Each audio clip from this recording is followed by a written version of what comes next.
Hello everyone. आज हम लोग करेंगे लेसन 9 चिड़िया की बच्ची। माधव दास ने अपनी संगमरमर की नई कोठी बनवाई है। उसके सामने बहुत सुहावना बगीचा भी लगवाया है। उनको कला से बहुत प्रेम है। धन की कमी नहीं है और कोई व्यसन छू नहीं गया है। व्यसन यानी बुरी आदत। सुंदर अभिरुचि के आदमी हैं।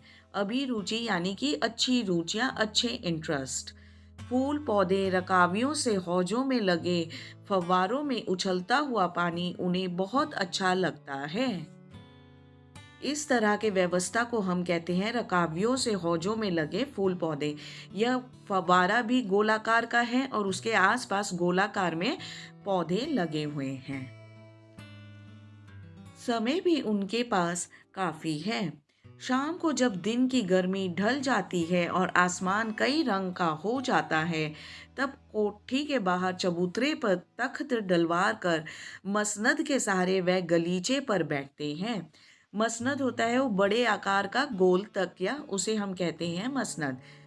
और प्रकृति की छटा निहारते हैं। इनमें मानो उनके मन को तृप्ति मिलती है। मित्र हुए तो उनसे विनोद चर्चा करते हैं। विनोद चर्चा यानी हंसी मजाक और गपशप।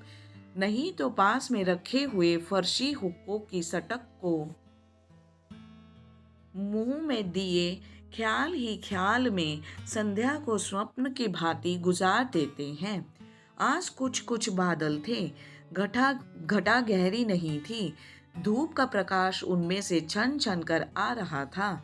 माधव दास मसनद के सहारे बैठे थे।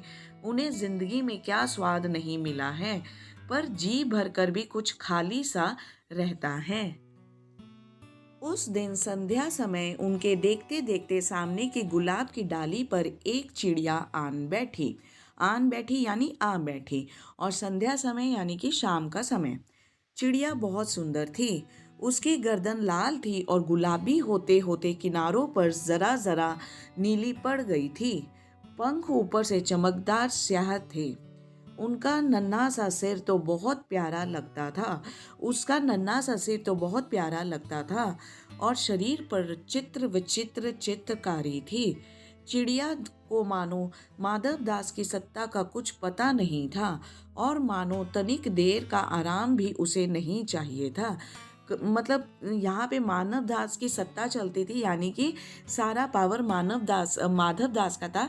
पर चिड़िया को उस बात की कोई केयर नहीं थी। कभी पर हिलाती थी, कभी फुदकती थी। पर हिलाती थी यानी अपने पंख हिलाती थी। वह खूब खुश मालूम होती थी। अपनी नन्ही सी चोंच से प्यारी प्यारी आवाज निकाल रही थी। मानव दास को वह चिड़िया बड़ी मनमानी लगी। उसकी स्वच्छंदता बड़ी प्यारी जान पड़ती थी।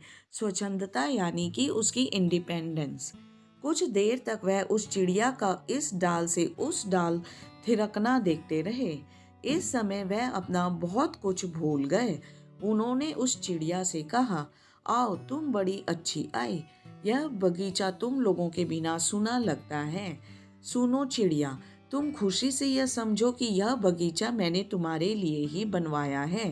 तुम बेखटके यहाँ आया करो। चिड़िया पहले तो असावधान रही। फिर जान कर के बात उससे की जा रही है, वह एकाएक तो घबराई। फिर संकोच को जीत कर बोली, मुझे मालूम नहीं था कि यह बगीचा आपका है। मैं अभी चली जाती हूँ। पल भर सांस लेने में यहाँ टिक गई थी। माधव दास ने कहा, हाँ बगीचा तो मेरा है। यह संगमरमर की कोठी भी मेरी है। लेकिन इस सब को तुम अपना ही समझ सकती हो। सब कुछ तुम्हारा है। तुम कैसी भोली हो, कैसी प्यारी हो। जाओ नहीं बैठो। मेरा मन तुमसे बहुत खुश होता है। चिड़िया बहुत बहुत कुछ सकुचा गई यानी कि झिझकना, संकोच करना। उसे बोध हुआ यानी उसे समझ आया कि यह उससे गलती तो नहीं हुई कि वह यहाँ बैठ गई है। उसका थिरकना रुक गया। भयभीत सी वह बोली, मैं थक कर यहाँ बैठ गई थी। मैं अभी चली जाऊंगी। बगीचा आपका है। मुझे माफ करो। माधव दास ने कहा, मेरी भोली चिड़िया, तुम्हें देखकर मेरा चित्त प्रफुल्लित हुआ है। चित्त यानी मन और प्रफुल्लित यानी खुश होना। मेरा महल भी सुना है, वहाँ कोई भी चहचहाता नहीं है। तुम्हें देखकर मेरी रागनियों का जी बहलेगा। राग को हम कहते हैं रागनियों। तुम कैसी प्यारी हो, यहाँ ही तुम क्यों ना रहो। चिड़िया बोली, मैं माँ के पास जा रही हूँ। सूरज की धूप खाने और हवा से खेलने और फूलों से बात करने मैं जरा घर से उड़ आई थी।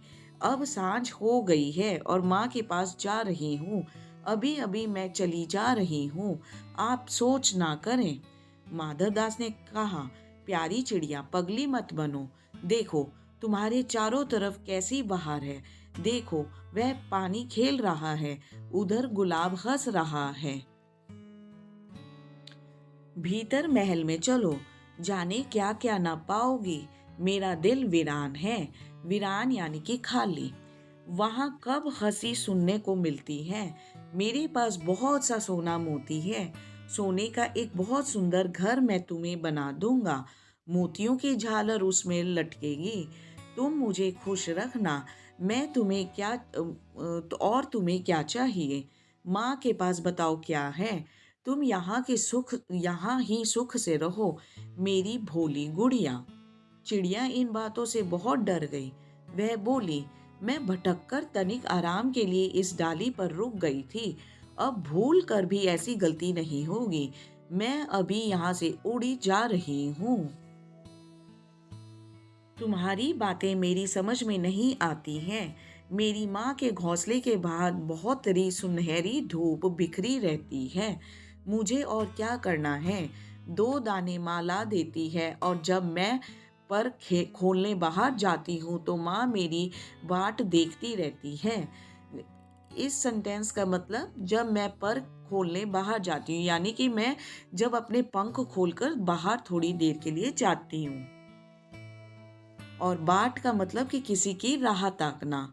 मुझे तुम और कुछ मत समझो, मैं अपनी माँ की हूँ। माधव दास ने कहा, भोली चिड़िया, तुम कहाँ रहती हो। तुम मुझे नहीं जानती हो। चिड़िया, मैं माँ को जानती हूँ, भाई को जानती हूँ, सूरज को और उसकी धूप को जानती हूँ, घास पानी और फूलों को जानती हूँ। महामान्य, तुम कौन हो, मैं तुम्हें नहीं जानती। माधव दास, तुम भोली हो चिड़िया, तुमने मुझे नहीं जाना, तब तुमने कुछ नहीं जाना। मैं ही तो हूँ सेठ माधव दास। मेरे पास क्या नहीं है, जो मांगो मैं वही दे सकता हूँ।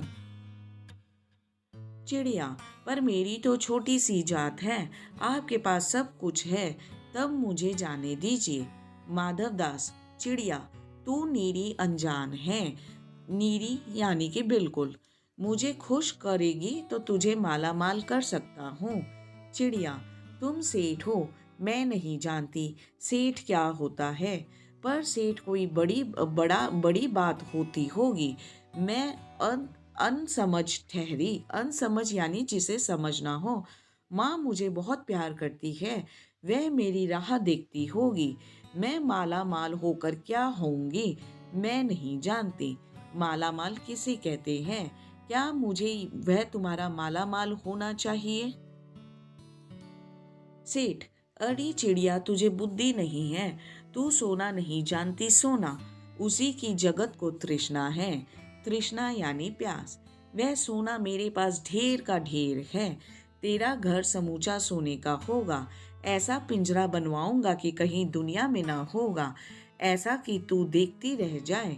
तू उसके भीतर थिरक फुदक कर मुझे खुश करिए। तेरा भाग्य खुल जाएगा। तेरे पानी पीने की कटोरी भी सोने की होगी। चिड़िया, वह सोना क्या चीज होती है। सेठ, तू क्या जानेगी, तू चिड़िया जो है। सोने का मूल्य सीखने के लिए तुझे बहुत सीखना है।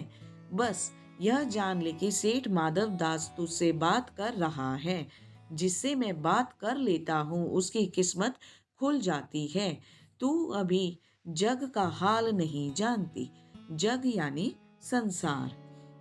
मेरी कोठियों पर कोठियां हैं, बगीचों पर बगीचे हैं। दास दासियों की संख्या नहीं है। संख्या यानी कि गिनती, मतलब अनगिनत दास दासियां हैं। पर तुझसे मेरा चित्त प्रसन्न हुआ है। मेरा चित्त प्रसन्न हुआ यानी तुझसे मेरा मन खुश हुआ है। ऐसा वरदान कब किसी को मिलता है? री चिड़िया, तू इस बात को समझती क्यों नहीं? चिड़िया, सेठ मैं नादान हूँ, मैं कुछ समझती नहीं। मुझे देर हो रही है, माँ मेरी वाट देखती होगी। बाट देखती होगी यानी राह देखती होगी, इंतजार करती होगी।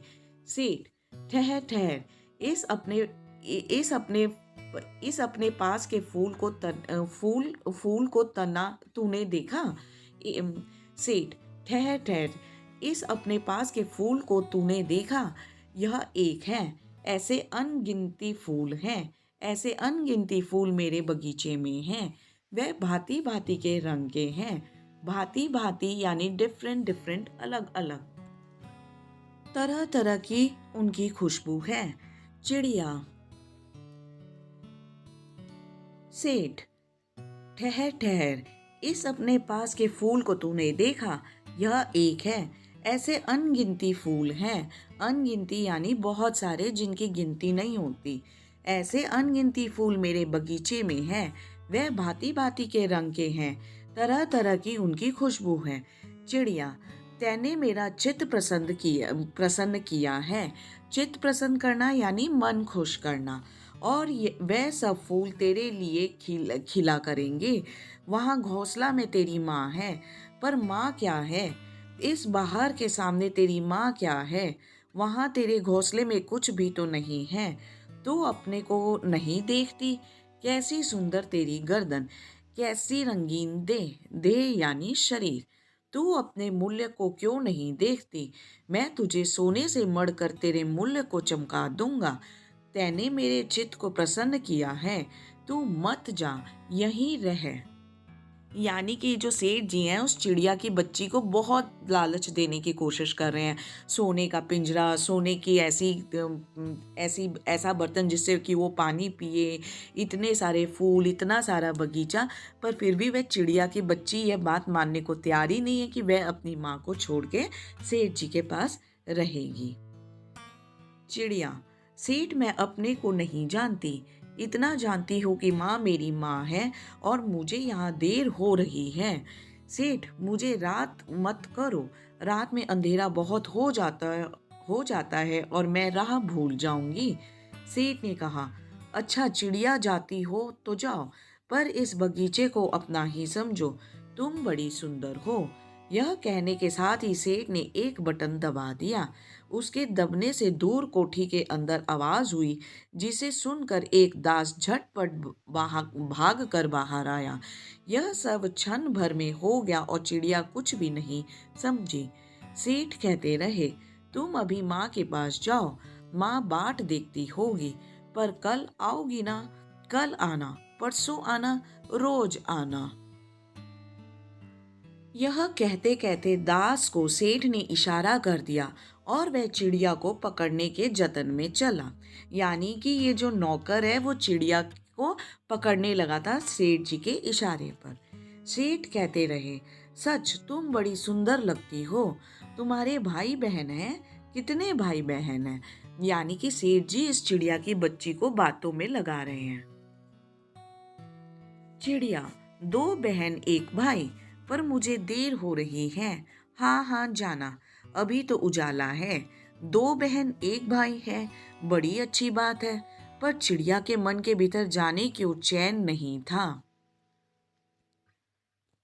वह चौकन्नी हो चारों ओर देखती थी। उसने कहा, सेठ मुझे देर हो रही है। सेठ ने कहा, देर अभी कहाँ, अभी उजाला है। मेरी प्यारी चिड़िया, तुम अपने घर को इतने और हाल सुनाओ, भय मत करो। चिड़िया ने कहा, सेठ मुझे डर लगता है, माँ मेरी दूर है, रात हो जाएगी तो राह नहीं सूझेगी। इतने में चिड़िया को बोध हुआ कि जैसे एक कठोर स्पर्श उसके देह को छू गया। वह चीख देकर चिचियाई और एकदम उड़ी। नौकर के फैले हुए पंजे में वह आकर भी ना आ सकी। तब वह उड़ती हुई एक सांस में माँ के पास गई और माँ की गोद में गिरकर सुबकने लगी, ओ माँ, ओ माँ। माँ ने बच्ची को छाती से चिपटा कर पूछा, क्या है मेरी बच्ची, क्या है? पर बच्ची कांप कांप कर माँ की छाती से और चिपक गई। बोली कुछ नहीं, बस सुबकती रही, ओ माँ, ओ माँ। बड़ी देर में उसे ढांढस बांधा, हिम्मत बंधा। बड़ी देर बाद उसका ढांढस बंधा यानी हिम्मत बंधा।